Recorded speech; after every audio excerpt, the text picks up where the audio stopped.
Padeshu sarva bhutani Sahastiti padho viduhu Amritam kshemam abhayam Trimurdhnodhayi murdhasu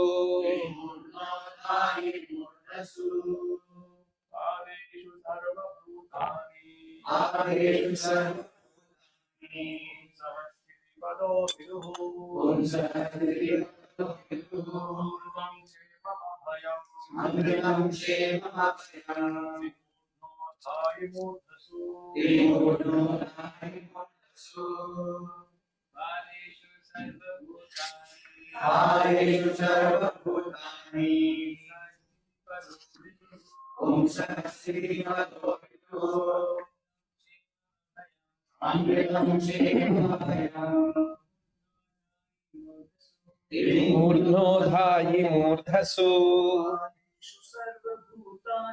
Padeshu sarva bhutani Sahastiti padho viduyuhu Amritam kshemam abhayam murdhasu. Some boys, folk boys.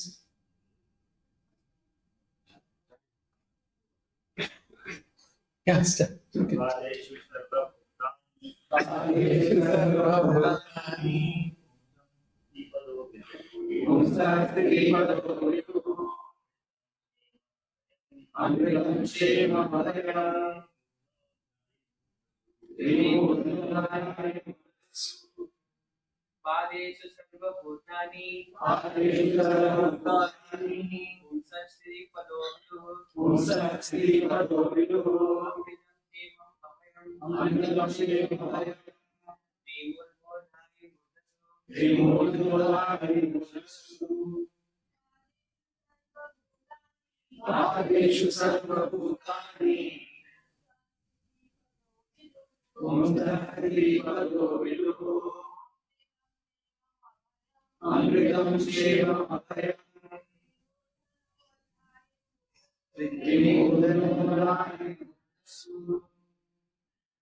Padeshu in the 1/4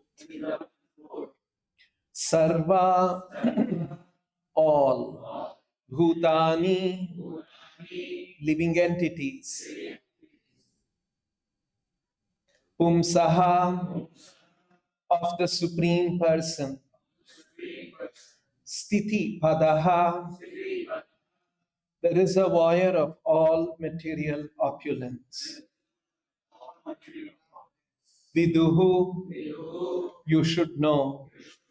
Amritam, deathlessness. Kshemam, all happiness. Free from the anxiety of old age, diseases, etc. Abhayam, fearlessness. Trimurdhnaha, beyond the 3 higher planetary systems.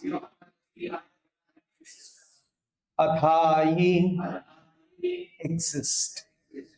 Murdhasu, beyond the material coverings. Translation and purport by His Divine Grace, A.C. Bhaktivedanta Swami Srila Prabhupada. The Supreme Personality of Godhead is to be known as the supreme reservoir of all material opulences by the 1/4 of his energy in which all the living entities exist. Deathlessness, fearlessness, and freedom from the anxieties of old age and disease exist in the kingdom of God, which is beyond the 3 higher planetary systems and beyond the material coverings. Translation with repetition. The Supreme Personality of Godhead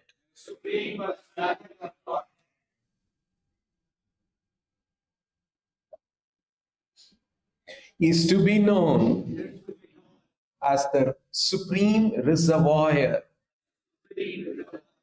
of all material opulences by the 1/4 of his energy, in which all the living entities exist. Deathlessness, fearlessness, and freedom from the anxieties of old age and disease exist in the kingdom of God, which is beyond the 3 higher planetary systems and beyond the material covering. Purport by Srila Prabhupada. Out of the total manifestations of the Sandhini energy of the Lord, 1/4 is displayed in the material world, and 3/4 are displayed in the spiritual world. The Lord's energy is divided into 3 component parts, namely Sandhini, Samvit, and Hladini. In other words, he is the full manifestation of existence, knowledge, and bliss. In the material world, such a sense of existence, knowledge, and pleasure is meagerly exhibited, and all living entities who are minute parts and parcels of the Lord are eligible to relish such consciousness of existence, knowledge, and bliss very minutely in the liberated stage. Whereas in the conditioned stage of material existence, they can hardly appreciate what is the factual, existential, cognizable, and pure happiness of life. The liberated souls, who exist in far greater numerical strength than those souls in the material world, can factually experience the potency of the above mentioned Sandhini, Samvit, and Hladini energies of the Lord in the matter of deathlessness, fearlessness, and freedom from old age and disease. In the material world, the planetary systems are arranged in 3 spheres called Triloka, or Swarga, Martya, and Patala. And above all of them constitute only 1/4 of the total Sandhini energy. Beyond that is the spiritual sky, where the Vaikuntha planets exist, beyond the coverings of the 7 material strata. In none of the Triloka planetary systems can one experience the status of immortality, full knowledge, and full bliss. The upper 3 planetary systems are called Sattvika planets because they provide facilities for a long duration of life and relative freedom from disease and old age, as well as a sense of fearlessness. The great sages and saints are promoted beyond the heavenly planets to the Maharloka. But that also is not the place of complete fearlessness, because at the end of one kalpa, the Maharloka is annihilated and the inhabitants have to transport themselves to still higher planets. Yet even on these planets, no one is immune to death. There may be a comparative extension of life expansion of knowledge, and sense of full bliss, but factual deathlessness, fearlessness, and freedom from old age, diseases, etc., are possible only beyond the material spheres of the coverings of the material sky. Such things are situated on the head, adhayi murdhasu. Thus ends the Bhakti Vedanta purport. Om Ajnana Timirandhasya Jnananjana Shalakaya Chakshurun Militan Ena Tasmai Shri Gurave Namaha. Nama Om Vishnu Padaya Krishna Preshtaya Bhutale Srimate Bhakti Vedanta Swaminiti Namine Namaste Saraswate Deve Gauravani Pracharine Nirvishesha Shunyavadi Paschatya Deshatarine Jaya Shri Krishna Chaitanya Prabhu Nityananda Shri Advaita Gadadhara Shri Vasadi Gaura Bhakta Vrinda Hare Krishna Krishna Krishna Hare Hare Hare Rama Rama Rama Hare Hare.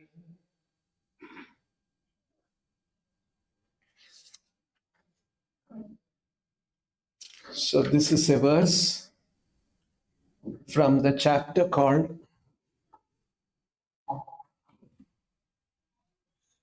Purusha Sukta Confirmed.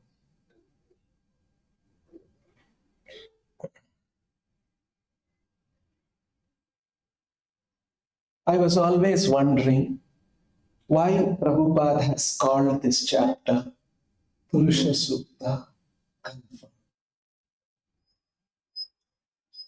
Isn't it? So, is this going down? It's very humble mic.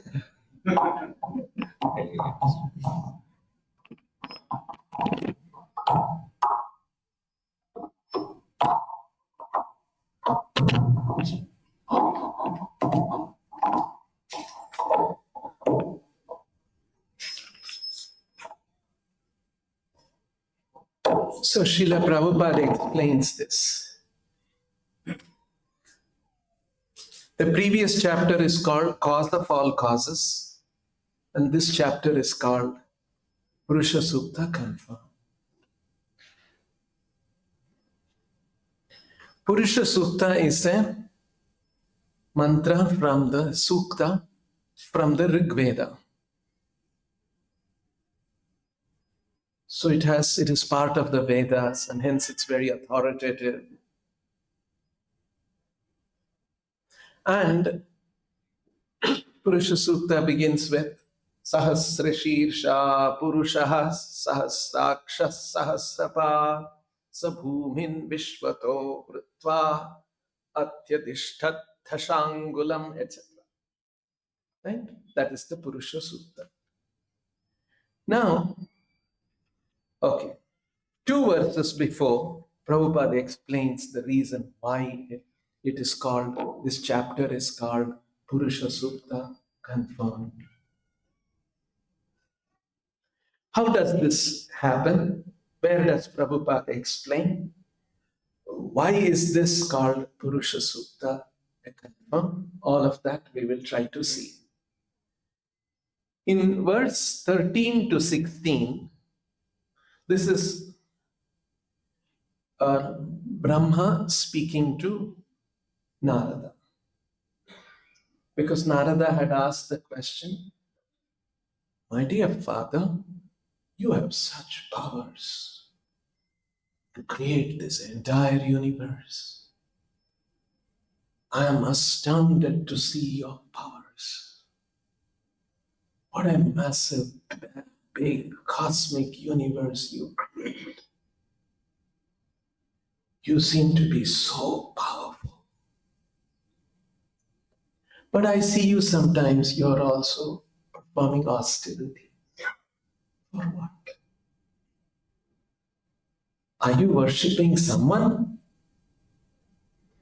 And to that question, Brahma began to reply in the previous chapter, cause of all causes. And Brahma is saying, there is a Purusha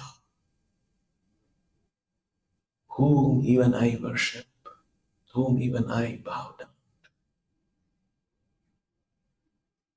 And that Purusha is being worshipped, being offered prayers and described in the Rig Veda Purusha Sutta.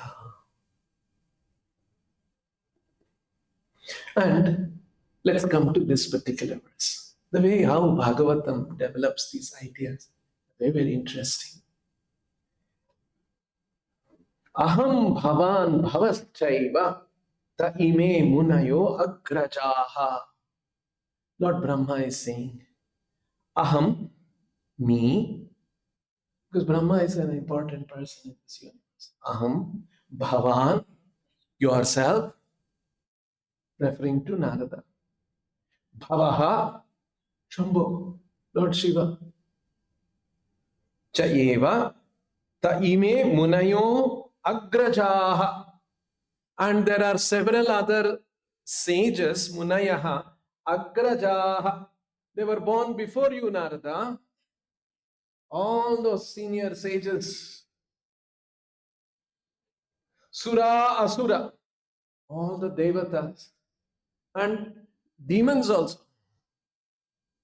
The world is composed of two kinds of people largely. Daiva, Asura, Sura, Asura. So, Sura, Asura, Nara, Nagaha, human beings, Nagaha, Khagha, Mrugha, Sarisripaha, birds, animals, reptiles, Sarisripaha, who slither away, Gandharvaha, Apsaraha, Yakshaha, Raksh. It goes on a long list, covering the entire, all creatures in the universe.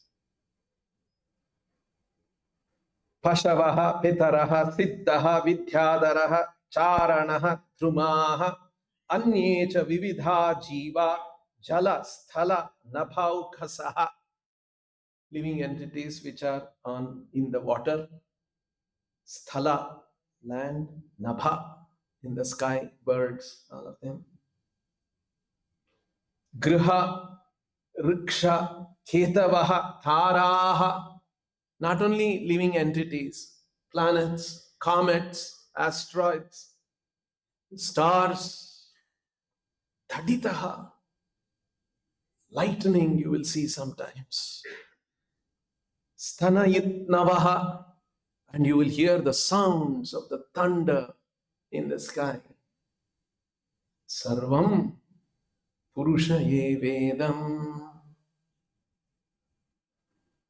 All of these are, carefully let us see, are all Sarvam Purusha Ye Vedam Bhutam Bhavyam Bhavachayat Tenedam Avrutam Vishwam Vitastim Adithishtati. All of these, everything that be, are all covered by the universal form of the Lord at all times, namely past, present, and future. Bhutam, Bhavyam, Bhavachayat. So first all varieties of living entities were covered. Then all kinds of planets were covered. Planets, stars, moon, sun, comets. All that was covered. Then what exists in the past, existed in the past, what is existing now, and what is in the future. In other words, time is also covered. Living entities, space, and time, past, present, and future. Tenedam avritam vishvam vitastim adithishtati. namely past, present, and future. Although he is transcendental to all of them, eternally exists in a form not exceeding 9 inches. Suddenly 9 inches have come. With a stim. With a stim means, Prabhupada translates, half a cubit. A cubit means this much. Like flour you buy in our, I don't know if they do that now. No, also they do. Okay. You buy flour. So this is a standard way of measuring. And half of that is this 9 inches. This usually is supposed to be 18 inches. And so half of that, 9. That's why Prabhupada is half a cubit. And in the translation, in a form not exceeding 9 inches. So that Lord, although he is transcendental, etc., etc. So this Lord, he has manifested his energy, and that is what this whole universe, consisting of all inhabitants, planets, stars, asteroids, comets, time manifesting in the past, manifesting now, manifesting. So all of this, avritam, covering, comprehending, is that universal form of the Lord. And that form of the Lord, vitastim adhitishtati. Tenedam vishvam avritam vitastim adhitishtati. He is existing in this way. And so, Prabhupada, this is actually Purusha Suktas. If you see, there is a parallel to Purusha Sukta and what is being described in these verses.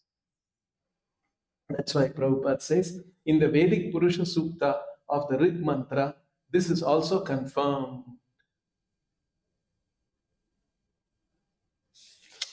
Now, today's verse. Padeshu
verses before, this is confirmed.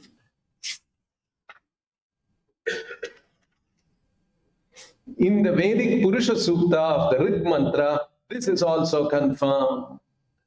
How the Lord is manifesting as this universe, as all the living entities. And Brahma is saying all of us are simply a manifestation of that Lord who is not more than 9 inches.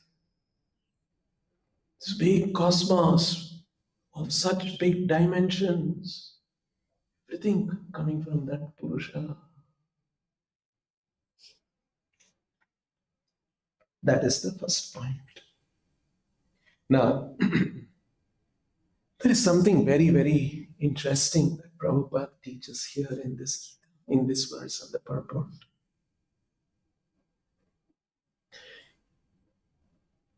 You see, there was once Prabhupada arrived in one airport in America. Must be 70s, 71, 72. By then, ISKCON had grown and there were many devotees around in many temples. So there was a big reception for Srila Prabhupada, big kirtan. And then Prabhupada arrived. And when Prabhupada arrived, devotees would all pay obeisance. So happy to see Prabhupada. And because the darshan of Prabhupada was very powerful, had a spiritual impact. So, and there were other people in the airport. They were all wondering, what is going on here? All of them jumping, dancing, men, women. So, on many occasions, and on this particular occasion, there was somebody from the television, who saw all this happening, and he was filming. And then he asked devotees, "Can I meet your leader?" So then everybody settled down. Prabhupada would greet and talk for a few minutes before getting into the car and again. So this person was brought. He brought his microphone and kept in front of Prabhupada and asked a question. How is your religion different from Buddhism? So he saw all some religious people, jumping, dancing, religious people. So his question, those days in the 70s, Hinduism was not known at all. Now Hinduism is a word that American mainstream society knows and understands. Those days there was an awareness of Buddhism. So this man somehow had heard about Buddhism and he asked the question, how is your religion different from Buddhism? Prabhupada's answer in this particular context was an extraordinary answer. Prabhupada said, we have got nothing to do with this ism or that ism. We are presenting the truth. If you are sincere, you will accept it, you will appreciate it.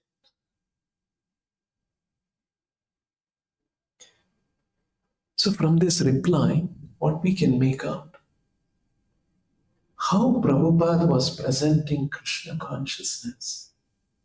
It is the truth. It is not a religious truth, not limited to religious truth. Like there are religious truths, there is scientific truth, there is historical truth, so many truths are there. And people are all studying, understanding. But this is the truth, the absolute truth, the ultimate truth, the supreme truth. And this truth is not confined to some religion alone. Meaning, one group of people, we are all Hindus, so we accept Krishna, Vishnu, God. Someone else has some other religion, for them some other truth. Then it is not truth. Truth means it should be true for everybody. Suppose there's a 100 rupee note in my hand. It has the value of 100 rupee note. If it goes to a Muslim's hand, will it diminish? No, it will still have the same 100 rupee note value. If it goes to one Christian, it goes to one poor man, it goes to one child's hand, its value is the same. Because that currency note has that value, is a certain something that is established regardless of a man, Hindu, Muslim, Christian, child, poor man, old man, who is holding it. It is the truth. It is the true value. In the same way, Prabhupada is saying that what we are presenting is the truth that explains everything in the world, everything. It explains the life, it explains people, it explains everything.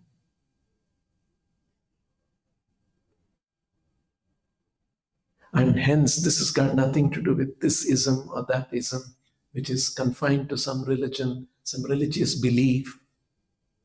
This is the truth. And that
which we can appreciate.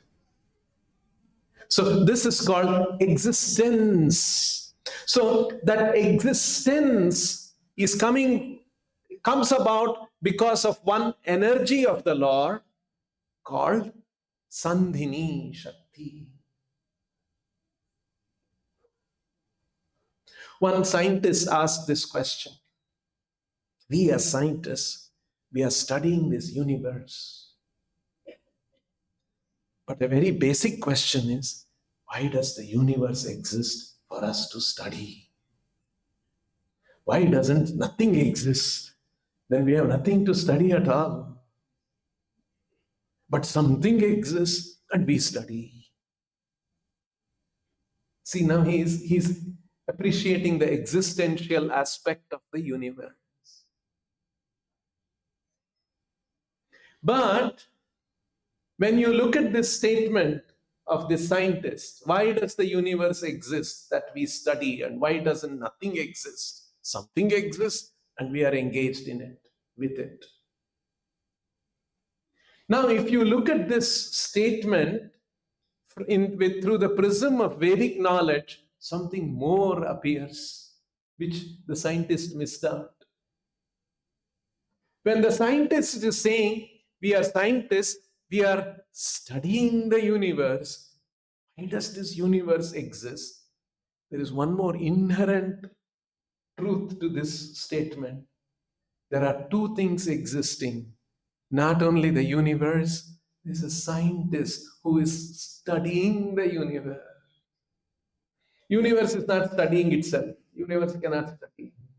Universe still exists. Whereas the scientist has two elements. He exists and he studies. You see, he not only exists, he's studying the universe, which is existing. He is also existing. He is not only existing, he is studying. This existential aspect is called Sat. Knowledge aspect, awareness aspect is Chit. The scientist has Sat and Chit. The world has only Sat. It has no ability to understand. The table has not having consciousness. Chair is not conscious. Now we are all sitting here in this room. Chair is not conscious. Mat is not conscious. Wall is not conscious. Whereas all of us are conscious. So in our case, we exist and we are also aware. The scientist is existing, aspect is there, and he's aware. That's why he's studying the universe. I want to know what the universe is.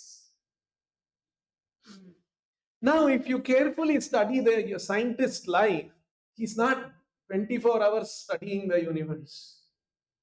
He's going eating, he's sleeping, going on vacation, he has got family with them, doing all that gives him pleasure. Without that pleasure, he will not do anything. The pleasure is driving him. So, in other words, in the case of a scientist, there is not only existence, not only awareness, he is a constant seeker of pleasure. That's a third element of reality. So the universe exists, we exist. We study the universe, we are conscious of the universe, and we are constantly in pursuit of happiness. Sat, Chit, and Ananda. These are the three aspects. And these three aspects of the realism, of the reality of this world, comes from three distinct energies of the Lord. That is what Prabhupada is pointing out. Out of the total manifestation of the Sandhini energy is that which exists. 1/4 is displayed in the material world. This material world is a display of the Lord's 1/4 of his Sandhini energy. And 3/4 are displayed in the spiritual world. That's what.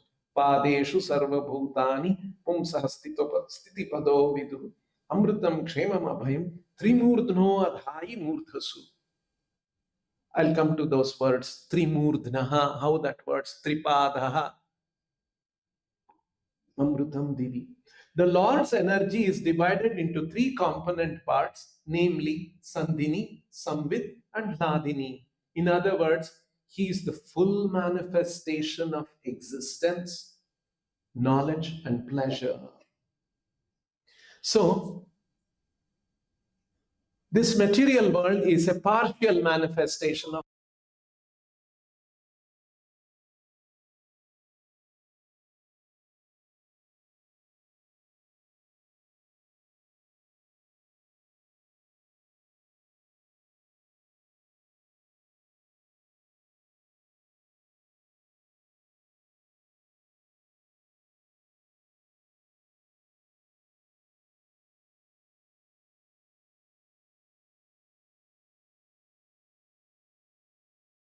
pleasure.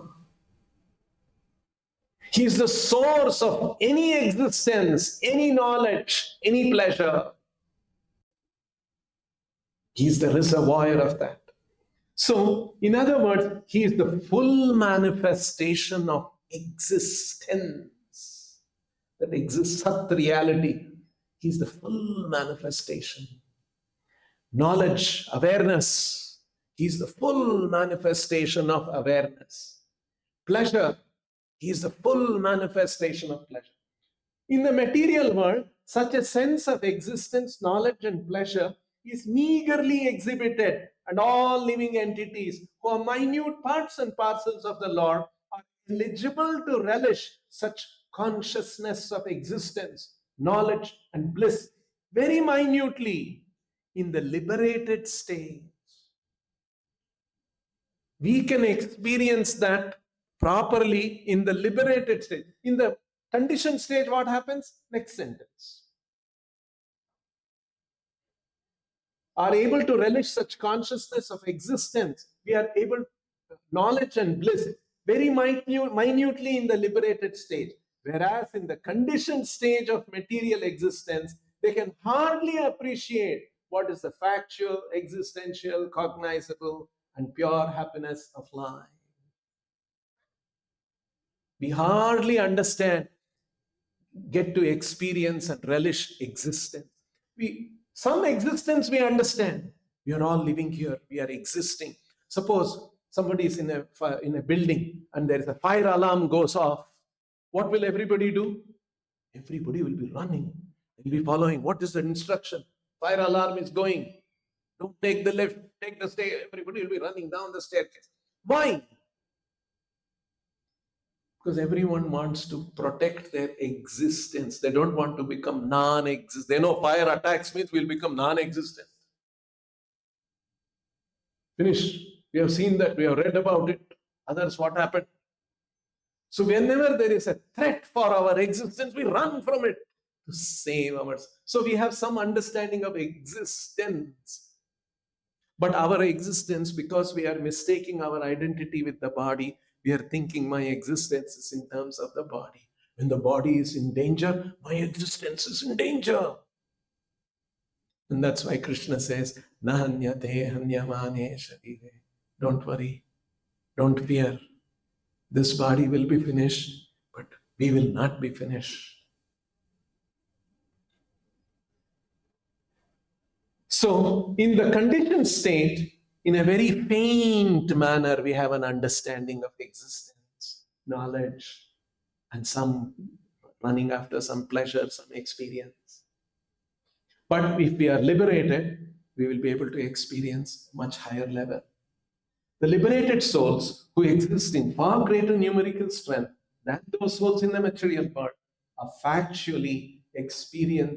can factually experience the potency of the above mentioned Sandhini, Samvit, and Hladini energies of the Lord in the matter of deathlessness, fearlessness, and freedom from old age and disease.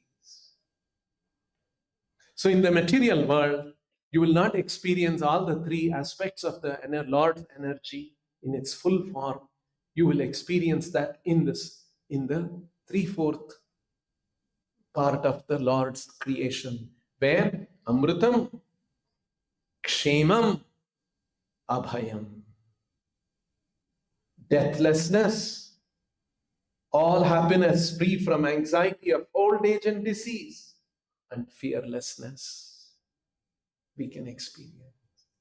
So in other words, the Vedic, and all of us are seeking this. We are seeking pleasure, we are seeking knowledge, we are seeking existence. We don't want to become non-existent. Death we fear, because death seems to threaten our existence. But in this material world, we will not experience that. In the spiritual world, we will be able to experience Amritam, Kshemam, Abhayam. So in other words, what is this world about? This is one world. This is a world where all this manifestation exists, and we are also existing, and we have a limited experience of our deepest instincts that we are looking for. What are our deepest instincts? We want Amritam, we want Kshemam, we want Abhayam. That we will not get here. There's another world, and there we will get full experience of this. This knowledge is being provided in the Veda. This is not some Hindu knowledge. This is knowledge which is true for everybody. Everyone, suppose there is a fire alarm in a building, all Hindus will run, Muslims won't run, is it?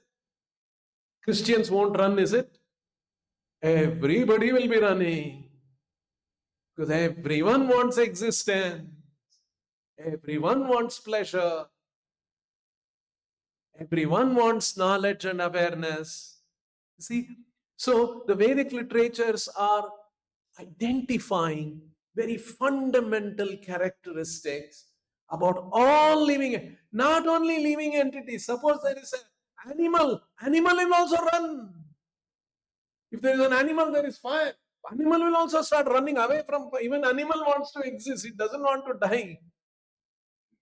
In its own way, it wants to exist.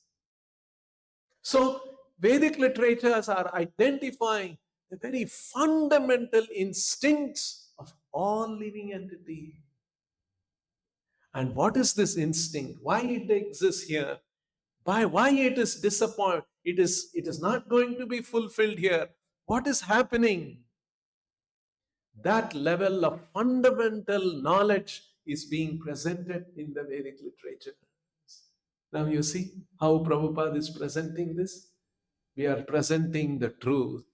If you are sincere, you will appreciate, you will accept it, you will appreciate it. So Srila Prabhupada presented Vedic knowledge not simply as a religious truth, but as a very fundamental, ultimate truth of existence, which is to be embraced by everybody. Now, Trimurtnaha, Prabhupada is explaining that the material world has different universes, and there is the Bhuloka, Swarloka, Maharloka, Janaloka, Tapoloka, and then Satyaloka. So largely Bhuloka, and then Mahar, all the intermediate in the above, not below, Patala Rasa. Bhu and above, up to Satyaloka. But that Tripada is beyond all these three Murtha, Adhai, Murdhasu. It is beyond, it is on the top of. Murdhna means summit, head, top. That's the meaning of the word Murdhna. So, Trimurdhna, Adhai, Murdhasu. It is beyond, it is situated on the top of all, beyond all the three planetary systems, and beyond that covering, and that is the which is beyond three higher planetary systems and beyond the material covering. So this is the kind of a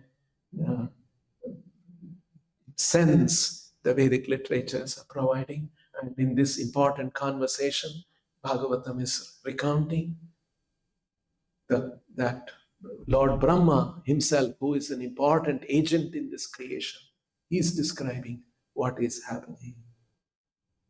We'll stop here. Anyone has any questions?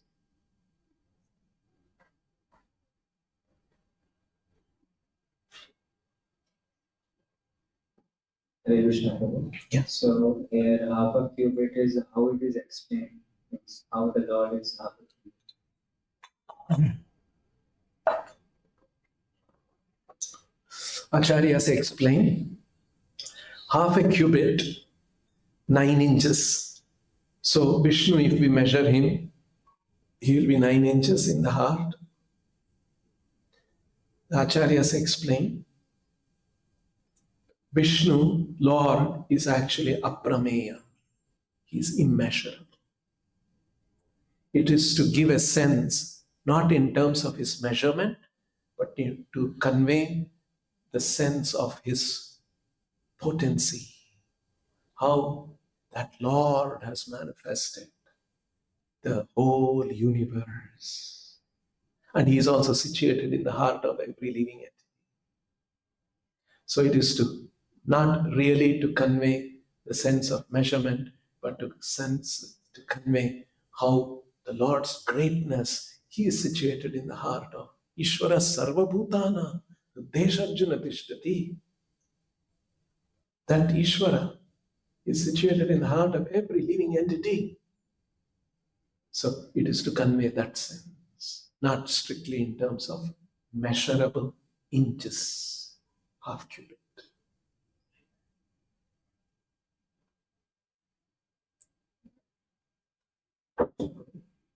Gaumo Purusho Loke Shara Shara Sarvani Bhutani Putasto Akshara. Like fallible, infallible, like Krishna is explaining in the Vrindavan. So, like acharyas, they are in that Tripad devotee, like we say empowered acharya, Prabhupada, who are in the lineage of Parampara, and they come in this world. So, like anybody who takes shelter, he can also be free from the three modes, means taking shelter of an acharya. How to distinguish means any ordinary person and infallible person, which we are talking, Tripad Vibhuti. So it is beyond anybody's understanding capability. No, that is fine. In the same Bhagavad Gita, in that chapter, And in the chapter, Krishna explains, Arjuna asked the question, Kim acharaha? He asked, what are the, no, later on also, what kairlingais trigunan atitya bhavo? What are the symptoms of a person who is beyond the three modes? What is his achara? What is his conduct? And how does he become beyond the three modes of material nature? Following that, Krishna explains 3-4 verses, the symptoms. And how does one become transcendental to the three modes? Mam chayo abhyabhicharena bhakti yogena sevate sagunan samatityaitan brahma bhuyaya kalpate. So what are the symptoms? Krishna explains that. Again, in the second chapter also, Krishna explained that. Sthita pragnasya ka bhasha samadhistasya keshava sthitaghi kim prabhasheta kim asita prajetaka. How does he sit? How does he walk? What are his symptoms? What is his language? So Krishna is explaining what are the symptoms. We can notice that. But all that is not so easy. One has to be so take many years after coming to Krishna consciousness to understand and appreciate all these things. So that is why one has to be very fortunate to come in touch with a Mukta Purusha like Srila Prabhupada. Not very easy. One has to be fortunate to come in touch. Otherwise, we'll be running behind so many other people, non-liberated or even materialistic people, appreciating them. So, Grantaraj Srimad Bhagavatam ki, Srila Prabhupada ki, Go Premanande, Sri Radha Vrindavan Chandra ki, Sri Vrindavan Dham ki, Sri Nitai Gauranga ki, Srila Prabhupada.